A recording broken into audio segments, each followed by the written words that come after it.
Johnny master పై అత్యాచారం case.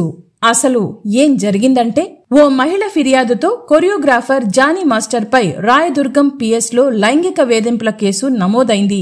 ఆయన దగ్గరే అసిస్టెంట్ గా పనిచేస్తున్న ఎంపీకి చెందిన మహిళ అవుట్డోర్ షూటింగ్స్ లో మాస్టర్ తనను వేధించాడని, అత్యాచారం చేయడంతో పాటు గాయపరిచాడని ఫిర్యాదులో పేర్కొంది. అవకాశాలు అడ్డుకోవడమే కాకుండా శారీరకంగా, మానసికంగా వేధిస్తున్నాడని ఆమె ఆవేదన వ్యక్తం చేసింది. ఈ ఘటనపై జానీ మాస్టర్ ఇంకా స్పందించలేదు.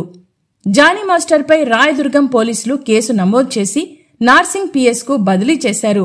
హైదరాబాద్ సహా పలు నగరాల్లో అవుట్డోర్ షూటింగ్ చేస్తున్నప్పుడు నార్సింగ్ లోని నివాసంలోనూ జానీ మాస్టర్ తనపై అనేకసార్లు లైంగిక వేధింపులకు పాల్పడ్డాడని మహిళా డాన్సర్ ఫిర్యాదు చేసింది. ఆమె వయస్సు 21 సంవత్సరాలు. దీంతో రాయదుర్గం పోలీసులు 0 ఎఫ్ఐఆర్ నమోదు చేసి తదుపరి విచారణను నార్సింగ్ పోలీసులకు అప్పగించారు. పలు సెక్షన్ల కింద కేసు బుక్ చేసినట్లు తెలిపారు.